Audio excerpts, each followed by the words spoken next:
Let me begin with a story.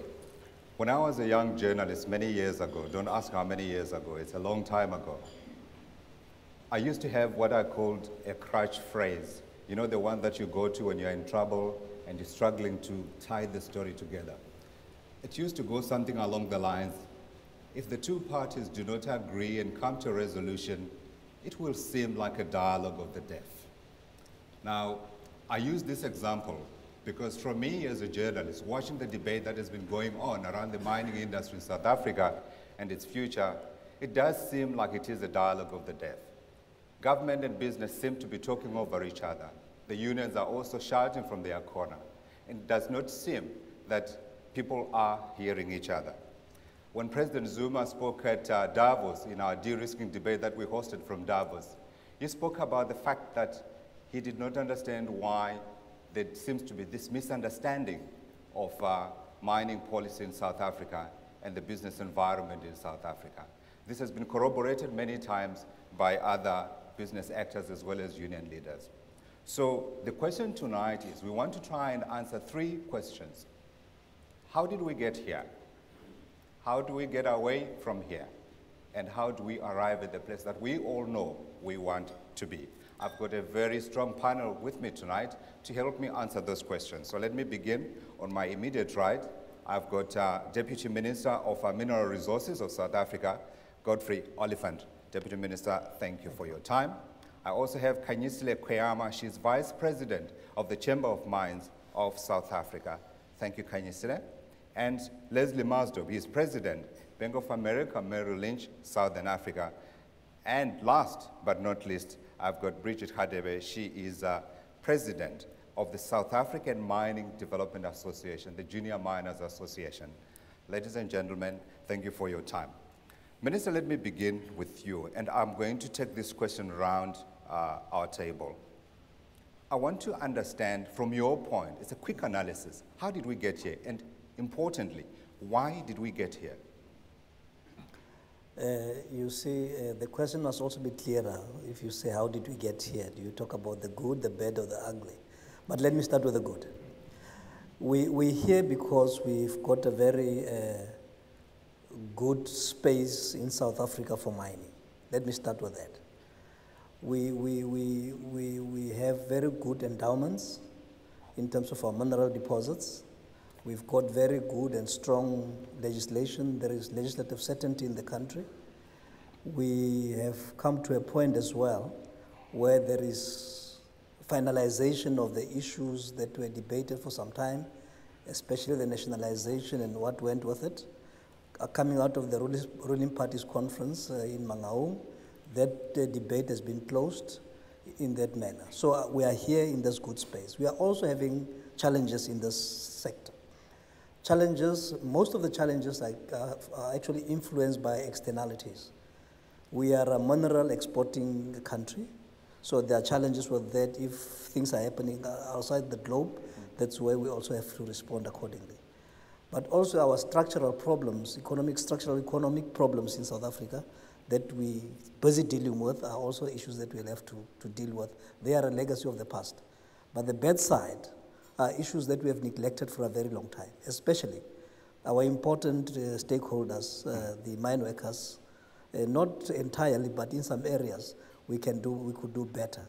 And my passion, the environmental neglect that goes sometimes with mining. We've got very good policies, but I'm going to appeal tonight that we go beyond compliance in some of those things. Okay, we need to get beyond compliance, and I think we need to get beyond as well creating the environment, but at the same time muddying the waters, but we're going to come back to that. Let me come to Khanyisile. From your perspective, why are we here? And by why are we here, I mean we all know the name that South African mining is carrying in international cycles, inside the country as well, is not what South Africa wants it. Thank you, Godfrey. I think if I'm to sum it up, is that we are in an industry that has, for many, many years, as the minister said, has got a legacy of being a cornerstone of this country. A lot of businesses, a lot of industries have been built around the mining sector. Therefore, there's an expectation, not only from government, from the business sector, from the people in South Africa, that that industry should continue providing that. We are an industry that is the largest employer in the country. We are talking in a country where unemployment is rising rather than getting better. So once again, there is an expectation that the industry should provide that. Right. But we are where we are with the issues of competitiveness have come up, where the issues of the cost of mining have come up. So we are sort of in a crossroads where there is an expectation from government, from the communities, and from the business sector, both locally and internationally. But the realities of mining are saying that we are not matching up as the expectations are. Yeah. So I think if I'm to sum it up, is that it is a lot of expectation, a lot of dependence on the mining industry. And as we discuss further, we'll talk about how we unblock that, obviously. Yeah. Leslie, you're an investment banker, so you help structure the deals that help the industry to grow. Now, we are talking about an industry that's more than a century old. Are we here where we are with this kind of a name because this is part of the necessary part of growth that we go through? Or are we here with this bad name because some things have not happened that should have happened? Godfrey, a couple of points. I think firstly, we're in a very different economic environment today. We are still coming out of the post-2008 economic crisis. As you know, this country grew over 5% between the period 2002 onwards, and Africa, in fact, has experienced robust growth over that period. So I think it's important to recognize that the industry is going through a crisis because of a global context that has changed. That context is still unfolding. Europe is in deep structural recession. That impacts very, very directly on demand for our products in the case of the platinum industry. That's on the one side. Secondly, I think the overall macro environment, the attractiveness of South Africa's investment destination has changed in the minds of a lot of investors. We see that in our engagement with investors on a number of fronts. Firstly, there's been a continuous focus on potential changes in the regulatory regime, potential changes in the tax and royalty regime. These things translate into what people generally call policy uncertainty. Now, we might believe in South Africa that there's a fair degree of certainty, but in the boardrooms out there, there has been concerns about what South Africa might have been contemplating with this debate around nationalization. That's the second issue. The third issue I'd like to raise is that there's been the mining industry, as you know, is interconnected with the rest of the economy. The rest of the infrastructure, whether it's transport and logistics, whether it's power, all of these things matter for the competitiveness of the industry. And there, because of significant cost push factors, that is potentially impacting on the competitiveness of South Africa's mining industry. So we are here not so much because of what South Africa alone has done, but because of a combination of factors. International factors. And then the final issue that I'd like to raise now as well is that I think our labor market institutions clearly need to, and we need some reflection around that, because we will probably later on come to the events of the latter part of 2012. But clearly there's something to be said about the stability and robustness of our labor market institutions overall, not just collective bargaining, NEDLAC, and all of the associated institutions. You're touching a holy cow. Let's leave that one now for a while. Let me come to you, Bridgette, finally. Now, you represent a different constituency to the voices that we've just heard from now. You are within the small-scale mining sector. From where you sit, whose fault is it? I want to find out someone who's guilty here. Well, it's about industry and the way the culture of the industry and the way it's structured. I started in the early 80s, actually mid-80s, as the first black mining entrepreneur in this country. And during that time, the state was not the custodian of mineral rights. 83% of the mineral rights and the welfare of this country was owned by 4 companies. Surely, the imbalances had to be corrected. But unfortunately, it was in an environment where the apartheid regime was hailing supreme, where we had injustice, where black workers, mining workers were staying in hostels, where the rural communities were being exploited, where I, from the tribe that I come from, had ownership of the mineral rights. And we would lease the mineral rights to foreign investors. And foreign investors will not pay royalties. And of course, that was protected under the regime of the past. And it was very important that when the new South Africa came into being, that the mining legislation had to change. The legislation that prohibited women from being party to this industry. It was the only industry in the world Yeah. where women were prohibited by legislation from going underground, where black people could not own. And then it was important then for the state to become the custodian of the mineral rights, for the Mineral and Petroleum Resources Development Act to be implemented, Yeah. and the chart and the scorecard and the mining legislation to change, Yeah. so that the economic resource curse, the mining resource curse, with extraction, exploitation, the exploitation of the minerals welfare of the majority of So this we're country. talking history, we're talking a lot of all the complicated terms of how we issues, got but that here. was a long time ago. Why have we been unable in the past 18 years since democracy arrived I to think- move forward? Are we not speaking with the same voice? Because we're all talking to each other. There's a lot of progress. Okay. Don't talk. I was going to cut you. There's been a lot of progress in this country in terms of what we have achieved over the years. And it's not just talking, because Then why did Marikana happen, Minister? many factors. I mean, we can't preempt the inquiry that is happening and try and say what has happened, but there are many factors. That area, I've also been in this mining industry before I took this position as a mine worker for 14 years, also as a member of the trade union NUM. We have seen these things happen before. That explosion in Rustenburg has happened twice before. There was the 5 Madoda, you can come and count them, etc. That's because of also the socio-economic conditions of the area. Rustenburg itself has got its own unique issues that I think will come out as we progress. So it happened. It's a regrettable situation that happened, but maybe I shouldn't even go there because I've got my own views. Okay. But generally, you see, we have been talking over many years about the living and working conditions of mine workers in general. Yeah. You see? And I remember that Parliament in 2006 said, listen, let's investigate and correct this thing. But we've been talking about it. There are companies that are doing very well, I must say, in terms of doing what we said we should do over the next 10 years, and the next year will be in 2014. Yeah. Others are just, like I'm saying, we must go beyond compliance. Yeah. So that's a combination of factors. The Deputy Minister is pointing fingers here, Khanyisile. Let me come to you, because in part he is saying industry has not been as proactive perhaps as it could have been in fostering the dialogue that's required. I have characterized it this way. I've actually said there's been a breakdown of the relationship between government and business. I've also said there's a breakdown of the relationship between employers and workers. And I've also said one of the key issues that's led to that breakdown is the issue around the living conditions of the miners. Today we speak about the need to correct this, but this is 18 years down the line. Why wasn't it done before, and why haven't these relations been repaired? I think while the minister points out to the fact that there has been breakdown, but he also points out that there are companies that have been doing very well in addressing this, and obviously not enough, because if everything was perfect, then this wouldn't have happened. Sure. And I think there is an acknowledgement from the mining industry, whether via individual companies or as a chamber. When did the acknowledgement come, Khanyisile? You could probably say a bit too late, Right. when the fire has already erupted and Yeah. it is gone out. Yeah. But I think the important thing where we are now, instead of looking and saying, picking out and diagnosing where it Sure. happened without coming up with solutions, is not going to get us anywhere. Agreed. Living conditions are an important one.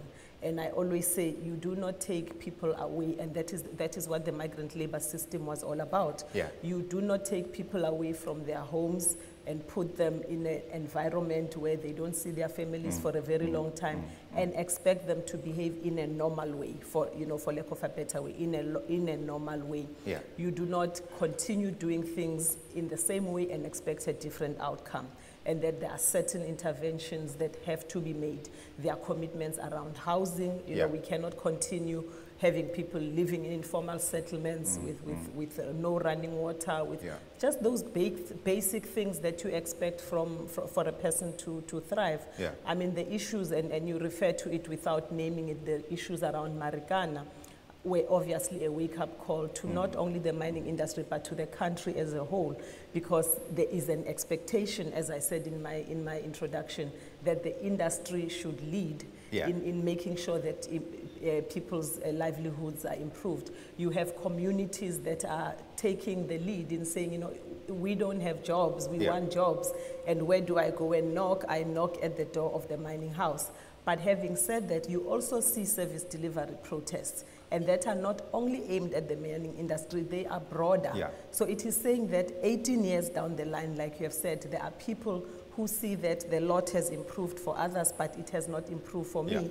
Therefore, I go out and attempt to grab it. And the way we will break out of that is by having these constructive dialogues and by making a leap in the way we do things and by acknowledging that you cannot keep on going at a very slow pace and expect that things will be normal. And but Leslie started talking about the competitiveness, the global issues around the global recession, around that, is that as we do that, we need to take those into account.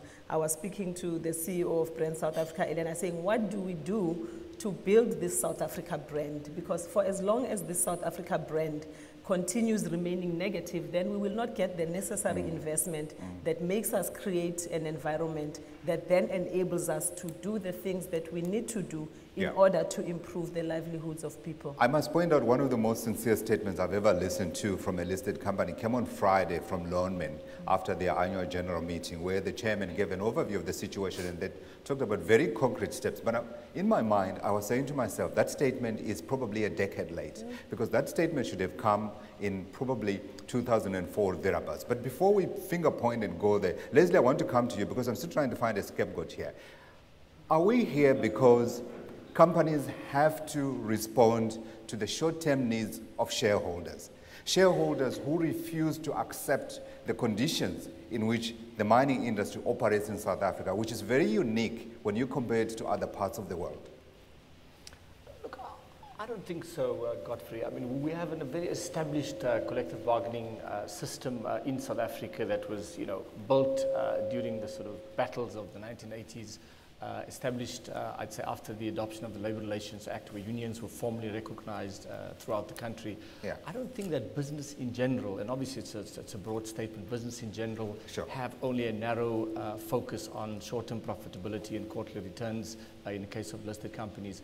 Companies know, firstly, the dictates of law require that they take into account the conditions within which workers live, the conditions at the plant, the responsibilities to the community, etc. All of those things are enshrined in the Act. So it's not about the formal obligations. It seems to me that there's been a breakdown and a failure of leadership at multiple levels. Now, we're not going to talk about... Which leadership? Is it companies? Is it government? Is it a combination of both? Because I cannot understand then why companies did not initiate this in the first place before the explosions that we saw. I think leadership on all fronts, and I think one of the essential elements of leadership is to be self-critical and to on reflection and with hindsight admit mistakes. We won't talk about Marikana specifically here, but clearly in a situation of that nature, there ought to have been some foresight from, firstly, the ministry, and the deputy minister is here to answer for himself. From the trade unions, they were aware about this sort of inter-union rivalries, etc., from the union leadership themselves, from management, from the board. So for one cannot absolve any of the stakeholders in that particular conflict. But I think in order for us to move forward, Godfrey, we have to look beyond that specific situation to look at what are the bigger structural areas that we need blockages we need to remove. I think I've got my answer, but before I conclude, I want to get Bridget's view, because I think I'm urging towards some kind of someone to blame here, but you're spreading a little wide. I want someone that I can actually hang.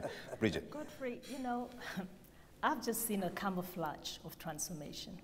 I have not seen meaningful transformation in this country. Why? And I'm not just talking because I'm being unnecessary. No, but you exist, Bridgette, because you couldn't have existed pre-1994. I started as a contract miner, and I started going underground and developing and building mines before I became an owner. And one thing I saw, so from the day I started becoming a participant in the mining industry, is that to date, 2.7% of the minerals, of the welfare of South Africa is BEE owned. We did a research at SAMDA, and what we discovered was that 2010, 2011, from the 23 top in the JSE listed companies, only 4 are BEE.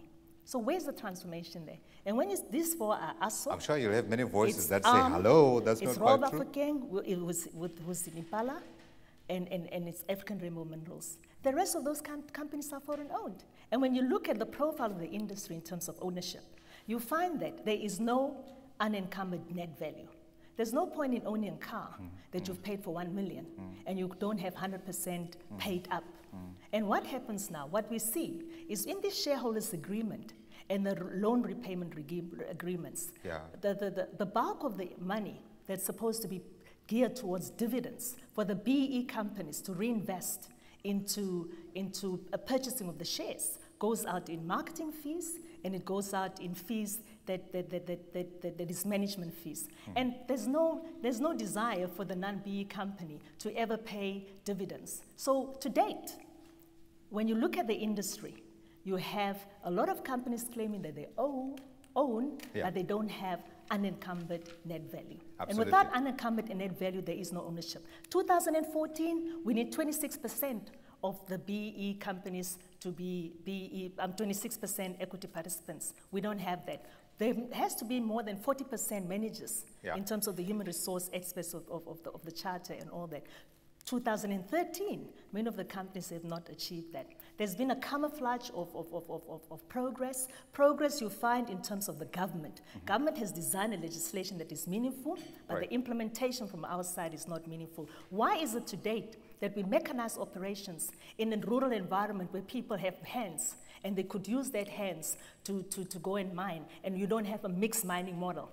And you geared and you downscale operations in terms of profits for the shareholders. And who are these shareholders? People that live offshore. This industry has to transform. It has not transformed. Okay, we're going to get deeper into those issues because I think in part I found the answer to my question. There's been a failure of leadership, and I think the people who are represented here represent those pillars of leadership where it should have come from government, from the private sector. Shareholders, I think, are partly to blame for this because if we're all strategic in our thinking, probably we shouldn't have landed where we are. We need to take a break now. When we come back, we want to describe the place that we want to be. But importantly, we want also to find out how we get to that place. Who needs to move first and how? After the break.